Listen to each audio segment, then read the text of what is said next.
কূটনীতির মঞ্চে বন্ধুত্বের বড় বড় বুলি আর বাস্তবে নিরাপত্তা আতঙ্কে পিছু হটা, এই দ্বৈত বাস্তবতার একেবারে স্পষ্ট উদাহরণ হয়ে দাঁড়ালেন মার্কিন ভাইস প্রেসিডেন্ট জেডি ভ্যান্স।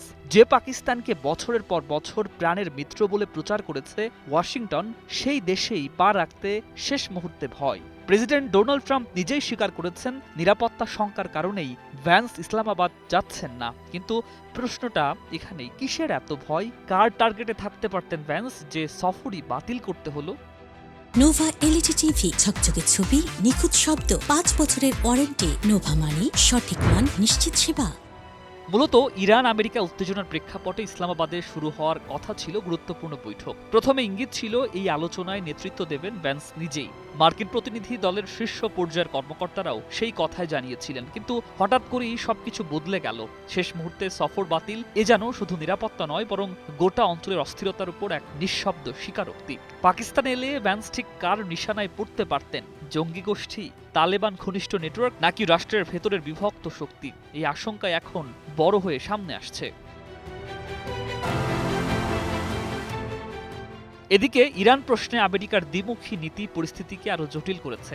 একদিকে আলোচনার ডাক, অন্যদিকে প্রকাশ্যে হুমকি। চুক্তিতে রাজি না হলে ইরানকে তছনছ করে দেয়ার হুঁশিয়ারি দিয়েছেন ট্রাম্প। এমনকি একটা ব্রিজ কিংবা বিদ্যুৎ কেন্দ্রেও আস্ত রাখা হবে না, এই ধরনের বক্তব্য কূটনীতিকে ঠেলে দিয়েছে সংঘাতের দিকে।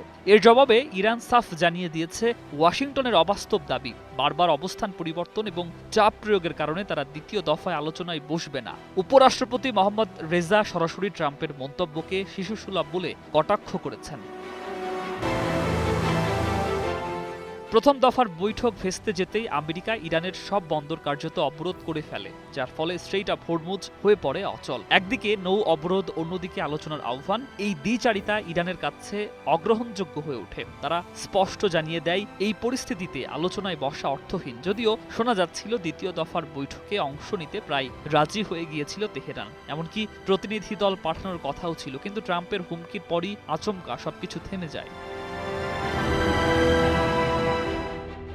পর্দার আড়ালে যত আলোচনায় চলুক, মূলত তিনটি ইস্যুতে কোনো সমাধানের ইঙ্গিত নেই। ইরানের মজুদ ইউরেনিয়াম হস্তান্তর, স্ট্রেইট অফ হরমুজের নিয়ন্ত্রণ এবং হিজবুল্লাহর মতো আঞ্চলিক মিত্রদের সমর্থন বন্ধ করা। এই তিন দাবিতে অনড় ওয়াশিংটন আর সমানভাবে অনড় তেহরান। এমন উত্তেজনাপূর্ণ বাস্তবতায় পাকিস্তানে এসে আলোচনায় বসা মানেই নিজেকে ঝুঁকির মুখে ফেলা, এটা ভালোভাবেই বুঝেছেন ভ্যান্স। তাই শেষ পর্যন্ত মিত্র পাকিস্তানি হয়ে উঠল সবচেয়ে বড় ভয়ের জায়গা। কাগজে কলমে মিত্রতা থাকলেও বাস্তবে যে আস্থা নেই ভ্যান্সের এই সিদ্ধান্ত, সেটাই নগ্নভাবে সামনে এনে দিল।